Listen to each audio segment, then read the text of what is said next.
Hey, what's up, my new Standard Nation? It's TJ coming back at you with maybe not something so much about real estate, but just investing in general as a whole. Today I want to talk about what the difference is with your money in relations to investing, speculating, and gambling, and what those are. So first I'd like to work backwards and go, okay, well, the first thing and the most dangerous thing that we have is the false mindsets around money, right? Like our parents, our teachers, adults have taught us the wrong mindset around money. This is my opinion, obviously, and I believe it to be fact and true based on my experiences, knowledge, and stuff that I've collected over time. So what am I talking about with that, right? First of all, what were you taught as a child when your parents said, I bet you can finish this raise? A penny saved is a penny earned, right? But it's a freaking penny. Like, it's a penny. Money doesn't grow on trees. Well, right, it grows on bushes. It's cotton. It's actually mostly cotton and some linen. But they're printing more money every day. Every day they're printing it out, making more money. There is so much money out there in an abundance for you and for everyone else that we can all be financially free. And it's unbelievable to me, but we have the wrong mindsets around money because of the stuff we're taught. And because of, well, to be honest, Wall Street is a business to make money, and they want you to give them, Wall Street wants you to give them your money so they can keep it and make more money for themselves. And when you really dig into the things that they're doing with our money, like, it would piss you off. And it ticks me off, which is why I'm starting to say some of this stuff. Because I'm sick and tired of seeing people work their entire life to get to retirement and hardly have anything, and they can't barely make it by, and they have to rely on the government.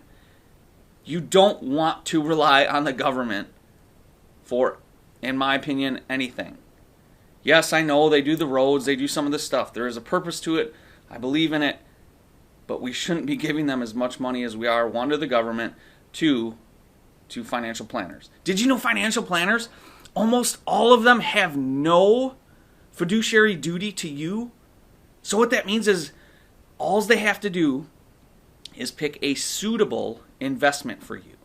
Most financial planners just have like this shelf over here with products they can sell you.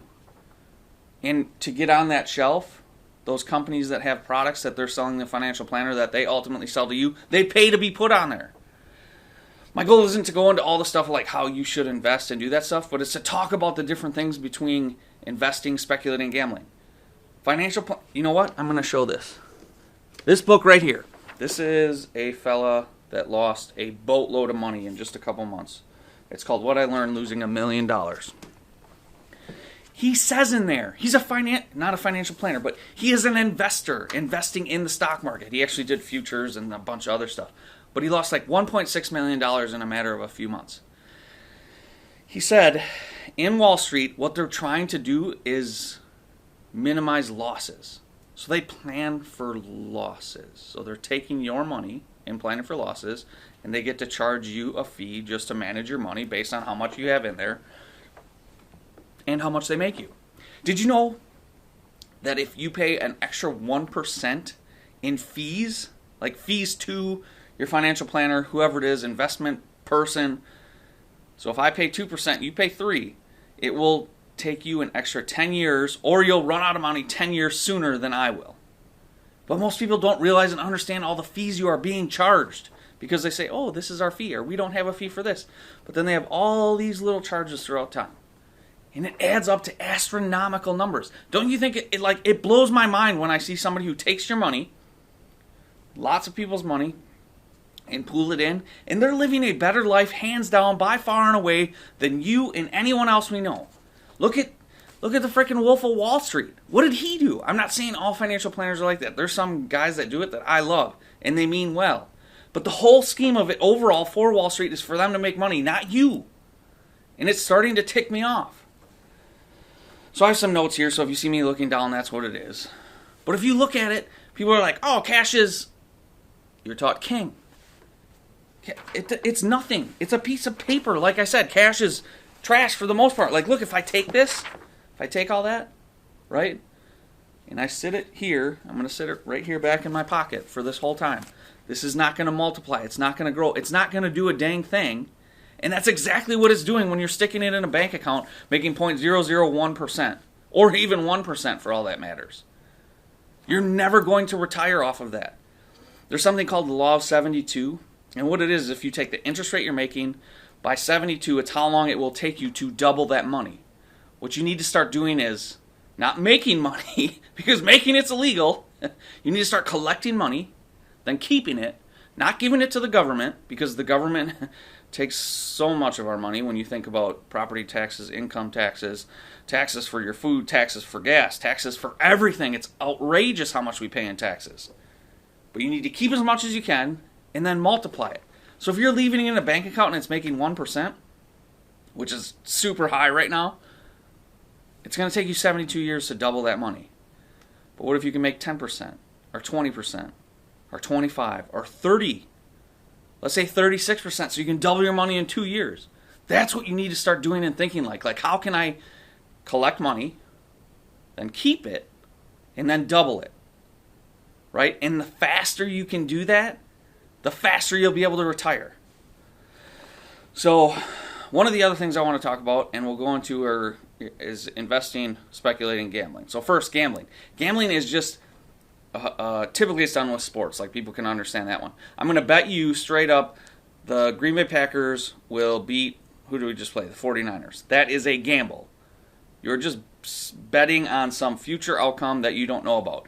Sometimes it's like if you hear your buddy go, oh, there's this amazing stock tip, you got a hunch, and you're going to, in my opinion, you have to understand the psychology of this. That is just like gambling. And it's what a lot of financial planners and investors do. Then you have speculating, right? So speculating isn't buying something in the investment sense. It's buying something for a forced appreciation at a future event. Ideally, speculators are thinking of a pretty quick hit in income. Like when we had the housing market crash out in Vegas, some of those areas, people would buy a house, 6 months later sell it and make ridiculous amounts of money. That was all speculation. They weren't buying it like and looking at it as an investment. An investment is a long-term strategy or plan that you take to take capital that you've made and put it into a vehicle investment that will give you a dividend, interest, or rent. So bringing you money in with that. So that's like the quick overview of like the difference between investing, speculating, and gambling. Now, the big thing to know is what are people doing with your money that have that? And are they, one of the biggest things they talk about, oh, we got to diversify, we got to put in this, we got to put in this, we're going to go over here. The smartest people that make the most money don't diversify. They go deep, like super deep. If you're drilling a well, think of it that way. You're not going to drill 100 wells like a financial planner tells you to. The smart ones go super deep on one or two. Warren Buffett. Super deep. Warren Buffett says he has two rules. One is never lose money, and rule number 2 is don't forget rule number 1. Well, no duh. So many of but a minute ago I just showed you that book that they said all they try to do is manage losing money. But the smartest dude in the stock market that they say, Warren Buffett says, don't lose money. You're giving people money that are just trying to manage not losing it. Stop doing that. The other thing about diversification is Warren Buffett says, concentrate your investments. So concentrate, not diversify.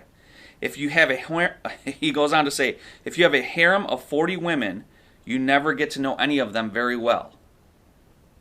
Right. Because you're all over the place. You can't go far and deep and understand that specific investment.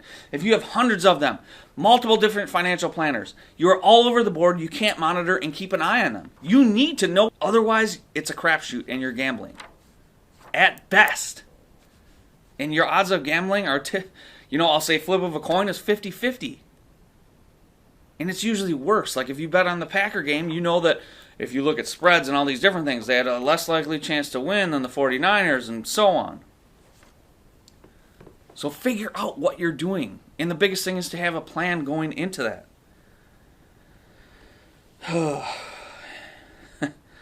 So there's a lot of reasons why I believe in real estate, and there's a lot of different plans and ways to make money so you can be financially free. Because the biggest thing at the end of the day is being financially free. But what we're taught is go to school, get a good job, save, save, save, save, save, save, save, and now all that savings you have you can't touch for 40 years because you have to wait till a certain retirement age based on whatever it is you're invested in, but let's say the stock market, 401k, IRA, whatever it is. And then, hopefully, you have enough to retire on. So, I've been challenging people as I've been meeting them lately, and I've been saying, what's more important, cash flow or net worth? And I'll argue, hands down, I would rather have a smoking high amount of cash flow every month, guaranteed, coming in month after month, than some big arbitrary high net worth number. Like, I've had people bring it up, or people will ask, hey, what's your net worth? Or people Google, what is, who's somebody famous? Aaron Rodgers' net worth, Brett Favre, Michael Jordan.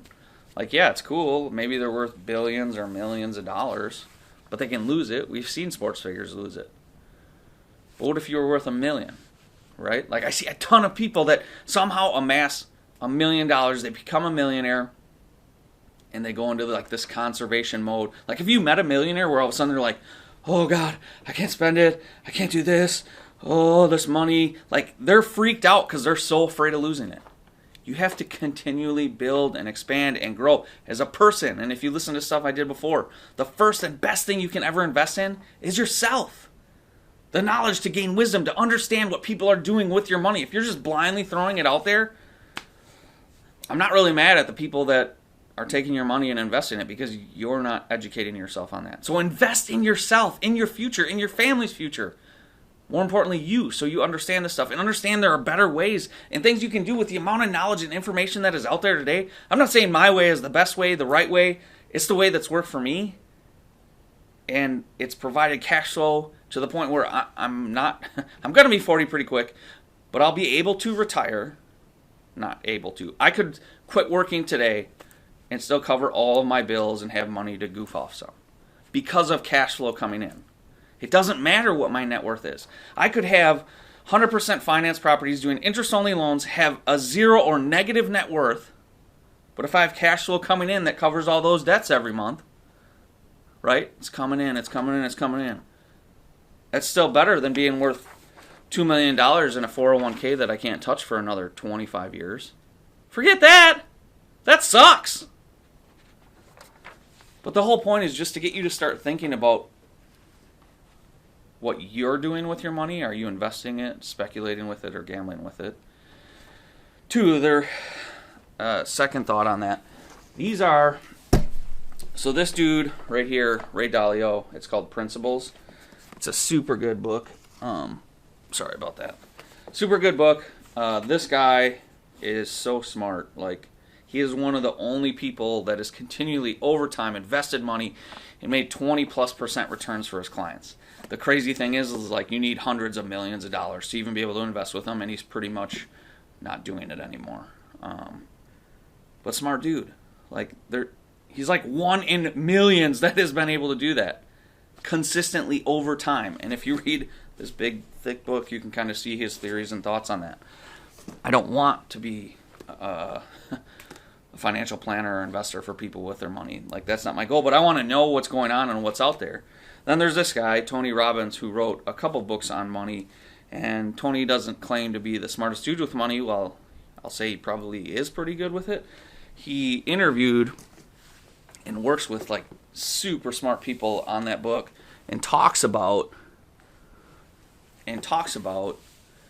like where we have blinders on as a society to what our financial planners are doing with our money, who they owe their fiduciary duty to, and that financial planners only have to give you a suitable investment. And the United States is the only country in the world that our financial planners only have to give a suitable investment to us.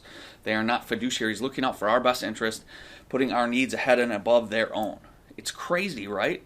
So I hope this gets you kind of thinking about some of the stuff that maybe you never have, or question maybe some of the things you were taught growing up, because we're giving bad and false advice to our younger generation. I was given it, and I believe some of our parents were. Things are changing now, and there's so much technology and information that's out there that we don't need to wait 40 years to retire.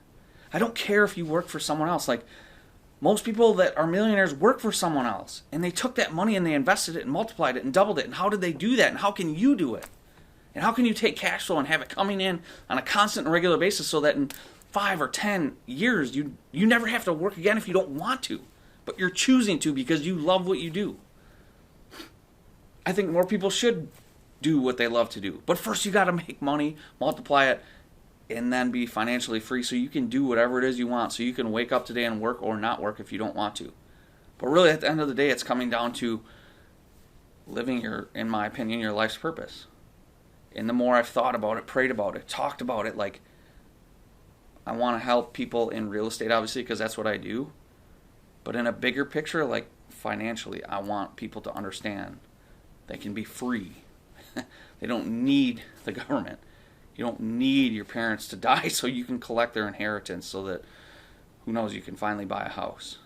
There's too many people out there struggling. There's too many people just getting by.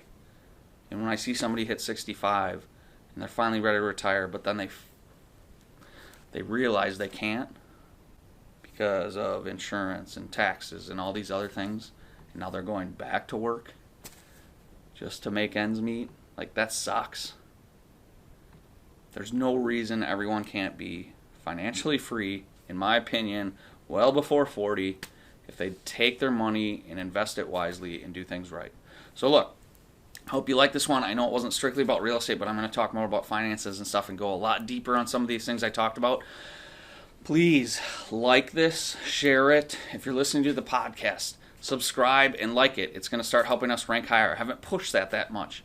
But if you're watching this on YouTube or Facebook, whatever it is, go find our podcast, The New Standard, The New Standard Challenging the Status Quo in Real Estate, and like it. Please, please, please give us a like. It'll help us start ranking higher so more people can see this stuff.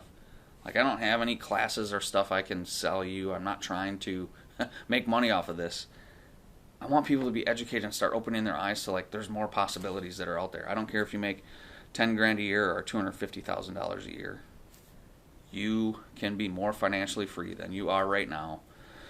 And I guess second, I would say, if I was to put on a seminar or, let's say, a workshop on how I was able to become financially free, would it be something you would come to or listen on a webinar or something like that? I'd like to get your feedback and hear your thoughts. I kind of rambled all over. I just wrote some notes down because this is the stuff I wanted to talk about. I hope you enjoyed it. Don't forget to raise your standard, and we'll talk to you soon.